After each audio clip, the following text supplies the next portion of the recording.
Continuamos entonces con el proceso de hacer comentarios en discernimientos muy breves respecto de el primer monográfico, ¿qué es el perdón? Vamos a dedicar especial atención en esta oportunidad al contenido del párrafo 4.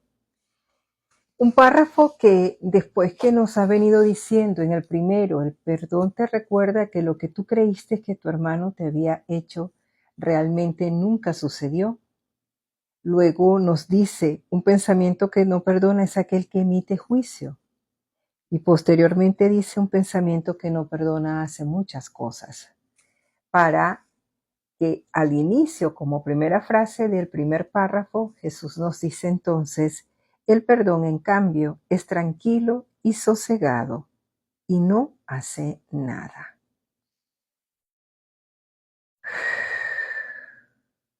Ya hemos visto todo lo que es capaz de lograr un pensamiento de no perdón.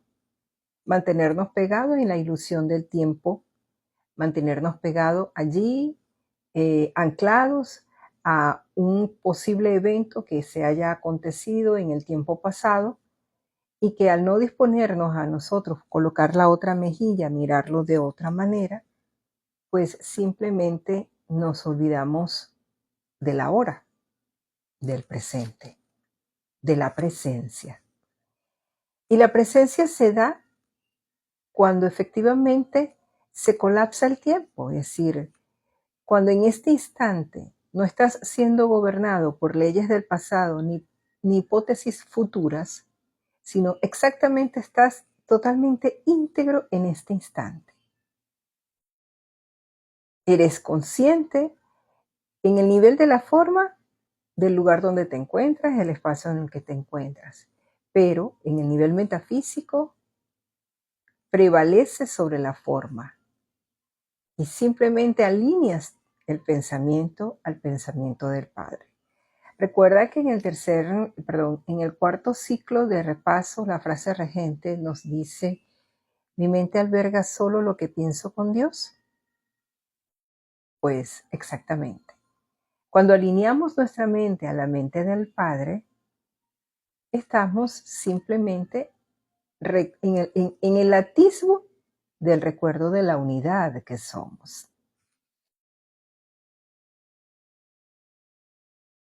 Entonces, en el recuerdo de esta idea, de esta verdad, nos continúa diciendo en la frase 2 Jesús, no ofende ningún aspecto de la realidad ni busca tergiversarla para que adquiera apariencias que a él le gusten.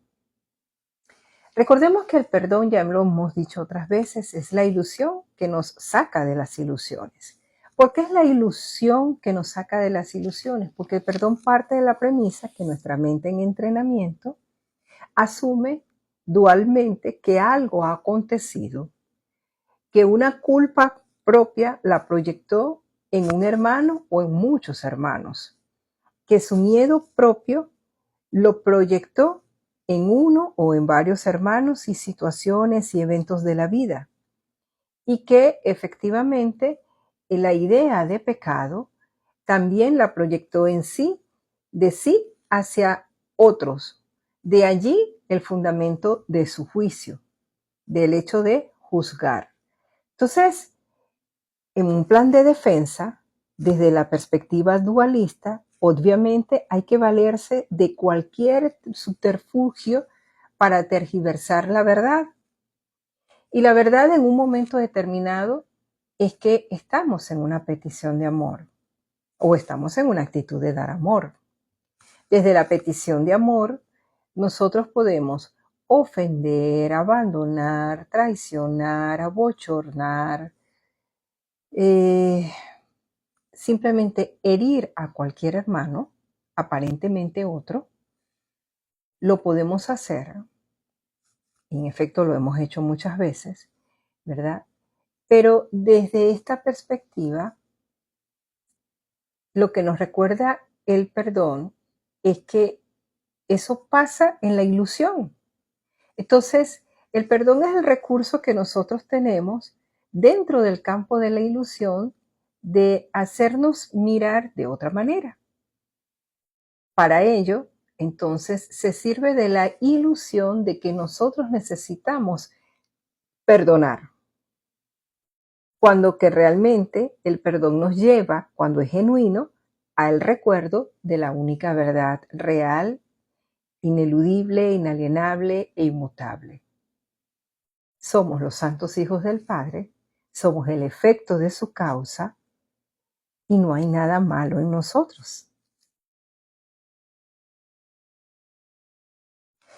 Por ello Jesús nos dice en la frase 3, simplemente observa, espera y no juzga. Porque cada vez que juzgamos, nos quedamos anclados en el tiempo, en el pasado, en el futuro, pero no estamos en el presente. Presencia, ser presencia. Ese ahora eterno en el que, tal como nos los pide la primera de las lecciones, nada de lo que veo significa nada, en la que no vemos objetos y si los vemos, le quitamos todo significado e interpretación para permitir el flujo de la voz del Espíritu en nosotros. Por eso es que observar es una invitación al silencio, un silencio activo. ¿En qué sentido? Un silencio donde no emitimos palabras, pero todo lo que vamos percibiendo lo filtramos en el recuerdo de que todo esto que estamos percibiendo es una ilusión. Eso es un silencio activo. Me mantengo alerta y antes de emitir un juicio, recuerdo que estamos en una ilusión, que es una ilusión. Y perdono la ilusión de la ilusión y hasta me perdono por recurrir al recurso del perdón, que es la ilusión, para sacarme de la ilusión porque me adentré en esas aguas de ese río y sucede que el océano del cielo es infinito.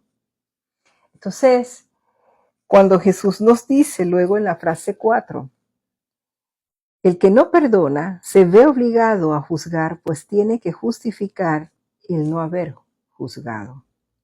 Pero aquel que ha de perdonarse a sí mismo debe aprender a darle la bienvenida a la verdad exactamente como ésta es. Hace unos días y por un compartir de un proceso, yo le indicaba a la hermana Julia y le decía, hermanita, hay que renovar la confianza, así nos dure 3 minutos. Vamos a perdonar esta ilusión. Así dentro de 1 minuto volvamos a recordar algo o volvamos a una idea de un futuro que todavía no es. Y fijémonos en algo importante. En el manual para el maestro, en la pregunta número 19, ¿qué es la justicia? A propósito de nuestros hábitos de hacer juicios por cualquier cosa, nos dice Jesús en el primer párrafo, la justicia es la corrección divina de la injusticia. La injusticia es la base de todos los juicios del mundo. La justicia corrige las interpretaciones a las que la injusticia da lugar y las cancela. Ni la justicia ni la injusticia existen en el cielo, donde el error es imposible y la idea de corrección carece de sentido.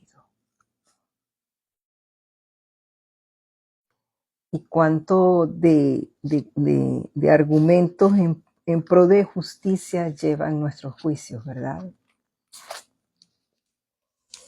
Entonces, lo justo o tender a lo justo es precisamente no hacer juicios. Es asumir la responsabilidad de que lo que vemos es la proyección de nuestras propias ideas.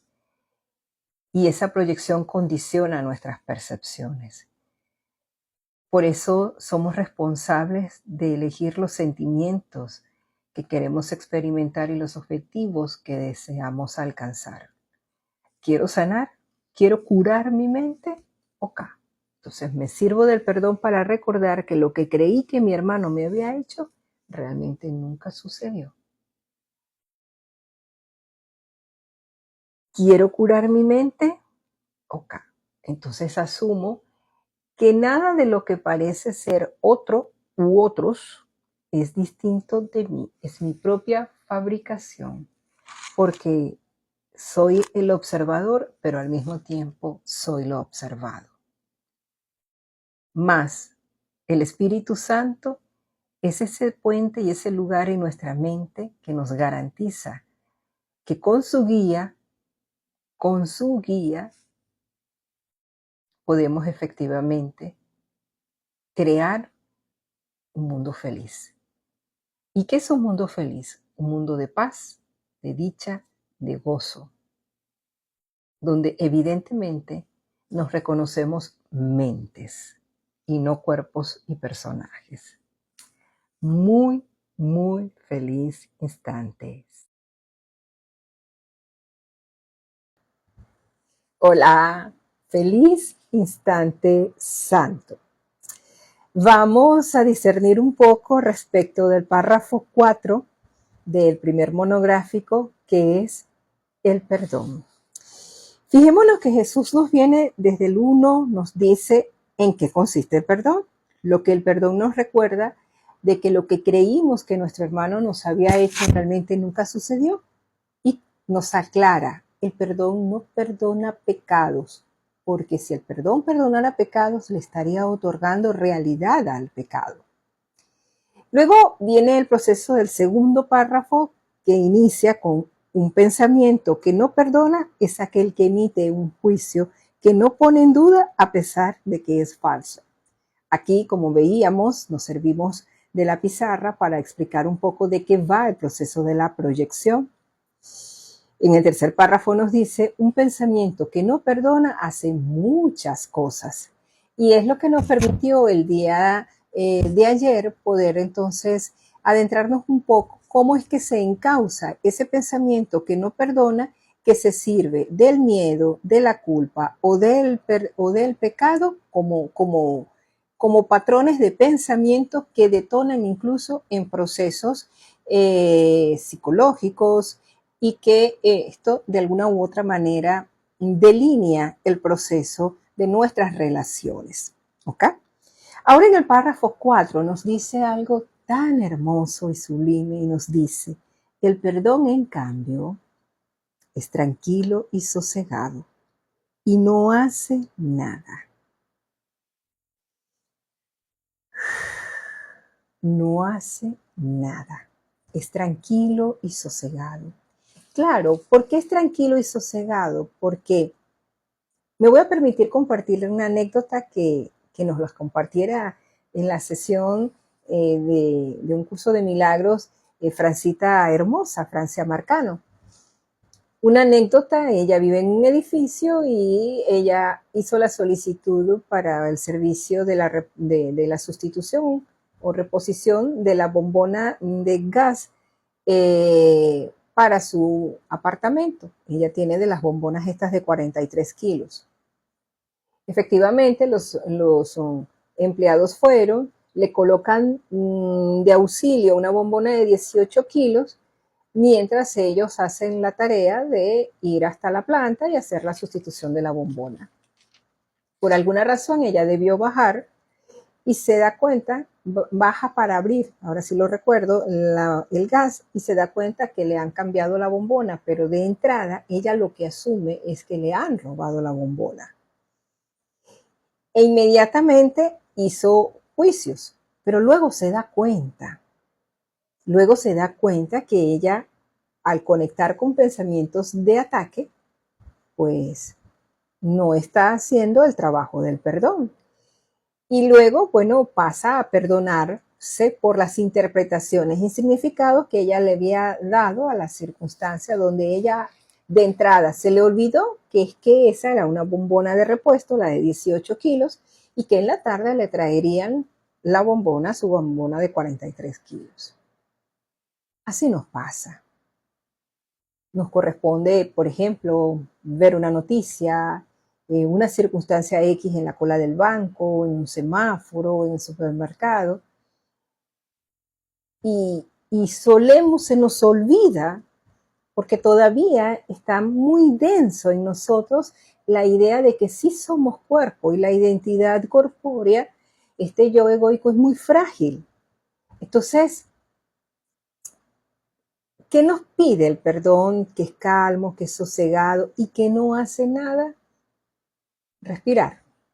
Y le decíamos a ella, Francita, cuando te vuelva a suceder algo así, y recordándomelo para mí misma, simplemente toca respirar. Mientras respiro, hay toda una explicación fisiológica que se da entre el cerebro y el proceso de la respiración, donde centro la atención en la respiración y de alguna u otra manera se detiene toda esa respuesta bioquímica que viene desde el eje hipotalámico hipofisario adrenal que implica pues cortisol, adrenalina, noradrenalina y todo lo vinculado con la respuesta bioquímica del estrés. Ante una situación, lo primero que nos corresponde hacer es respirar, detenernos y respirar. Al centrar la atención en la respiración, podemos hacer ese silencio. Entonces es allí donde ya llevamos 1 minuto, 2 minutos, 3 minutos respirando. Espíritu Santo, hazte cargo.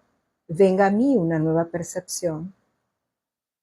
Jesús, tú que fuiste y eres la manifestación del Espíritu Santo, quiero mirarlo con tus ojos.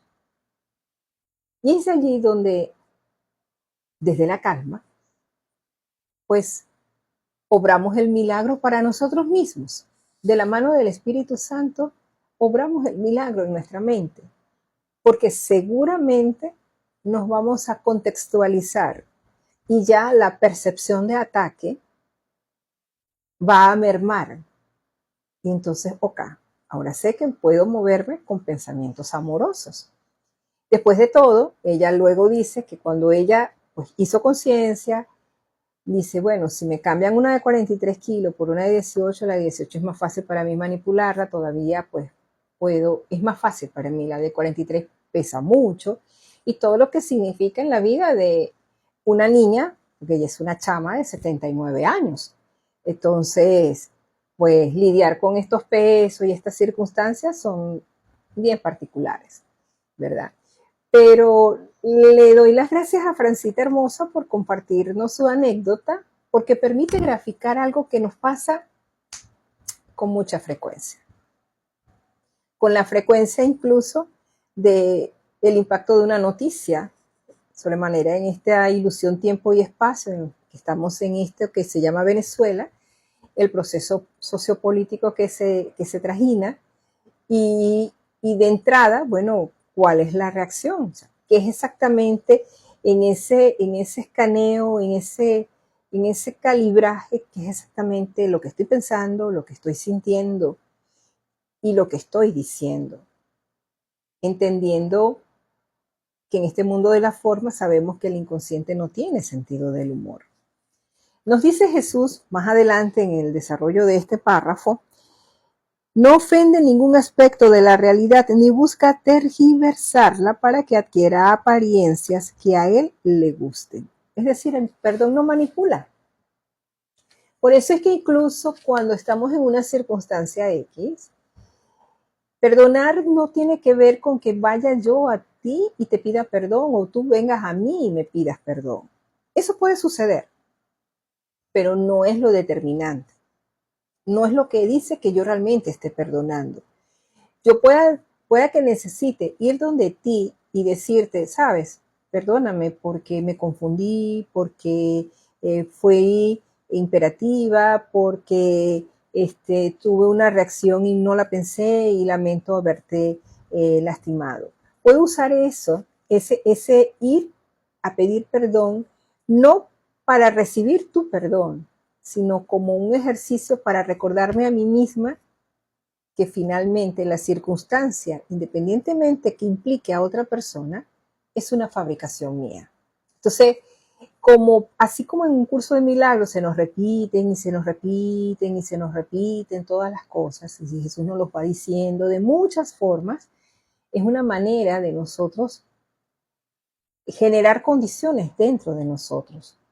Esperar que alguien venga a ti a pedirte perdón no se está en el trabajo del perdón. El perdón es tranquilo y sosegado y no hace nada. No tergiversa nada. Conclusión, el perdón nos conduce a la paz verdadera porque el perdón nos implica salir de la ilusión de que exista otro y de asumir la responsabilidad de nosotros mismos, de lo que sentimos, de lo que pensamos y sobremanera de lo que expresamos. Muy feliz instante santo.